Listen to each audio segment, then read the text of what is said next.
Solvete discipuli and solvete omnes. Thought I was just going to do English, didn't you? No.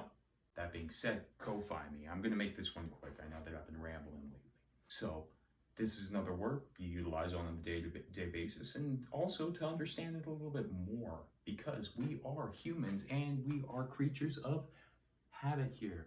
Before we get into habit, Ko-Fi me. And if you don't want to Ko-Fi me and give me a little bit of a tip, just go rate me wherever. Share, proliferate me, help me out. My viewage is in the dumps right now. Let's get it up a little bit. My podcast is in the dumps. Like my episodes are like having like 4 views. Go listen to it. Go put it on while you're falling asleep, because a lot of people say that I have a soothing voice and you fall asleep. Now I'm going to shut up and we're going to get on into it, because we are creatures of habit. Habit coming from habitus, but more specifically habere, which is the verb meaning to have and or to hold, because habits have and or they can hold us in a constant state of that habit, right? A habit is something you have. A habit is something that you hold. And then, without asking permission, it becomes something that holds you, right? I really believe that a lot of the time, habits can coincide with addiction, and they can look very much the same thing, you know? I mean, sometimes we just get fixated in these behaviors that we think are physiologically addictive. Maybe they are, maybe they're not. Maybe they're psychologically addictive, maybe they aren't.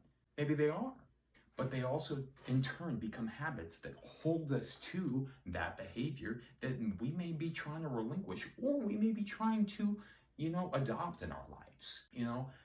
It's not just a behavior though. Like in that image, if you think about it in your mind's eye, it's a grip. Habits got a grip on you. You think that you got the grip? Nah, it's got the grip on you. And that's why we are still creatures of habit though. What do you keep calling a habit that is actually at hand? What do you call that?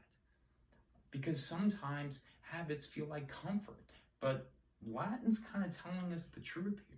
Do we want to be directed by something that's holding us, or do we want to hold ourselves and be the main character of our video game? I don't know, but I'm trying to always level up my character in my video game. And I'm sure you want to too. And sometimes you just get caught in these habits and these behaviors and these things that can send us spiraling, and they can lead to isolation, and then a manufactured form of depression that further feeds that isolation, or it further feeds that addiction and that cycle that you're trying to give up.